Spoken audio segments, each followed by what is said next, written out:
अचल कुमार मल्होत्रा साहब, मैं आज आपके पास आऊंगा क्योंकि यूएई पहला ऐसा खाड़ी देश बन गया है जिसने इजराइल के साथ कूटनीतिक संबंध स्थापित किए हैं। अमेरिका की अहम भूमिका, किस तरह से आप देखते हैं इस बड़ी डील को, इस ऐतिहासिक दोस्ती की शुरुआत को?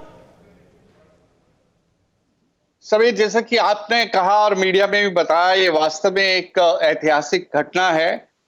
इजराइल और यूनाइटेड अरब एमिरेट्स में समझौता होना, एग्रीमेंट होना, ये अपने आप में मिडिल ईस्ट में शांति स्थापना की दिशा में एक इम्पोर्टेंट कदम कहा जा सकता है। हाँ।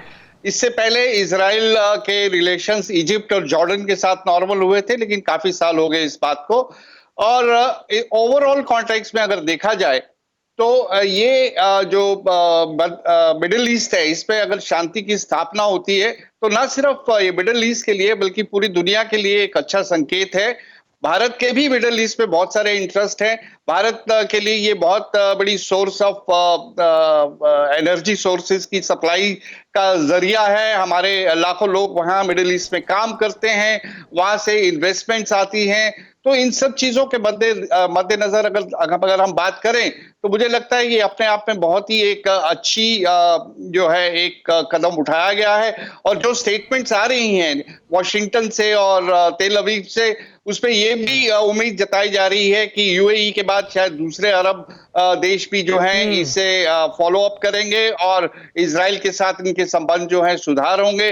भारत ने तो 1992 से ही भारत अपने इजराइल के साथ संबंधों को ठीक किया था। जाहिर है कि कुछ कंट्रीज हैं जैसे ईरान, पाकिस्तान और चाइना, वो इस बात से खुश नहीं होंगे। फिलिस्तीन के अपने रीजंस हैं नाखुश होने के लिए। उन्हें लगता है कि उनकी स्ट्रगल और उनकी जो डिमांड्स हैं और जो उनका जो क्लेम है अपनी इंडिपेंडेंट स्टेट के लिए, शायद उस पर इसका असर बुरा पड़े। लेकिन इस डील का एक बहुत ही इंपॉर्टेंट एस्पेक्ट ये भी है कि इजराइल ने वेस्ट बैंक जो उसके अंडर ऑक्यूपेशन है और जिसके ऊपर वो सॉवरेनिटी की बात कर रहा था, उसे फिलहाल उसने सस्पेंड कर दिया है। फिक्र आपकी, सोमवार से शुक्रवार रात 9 बजे सिर्फ TV9 भारतवर्ष पर।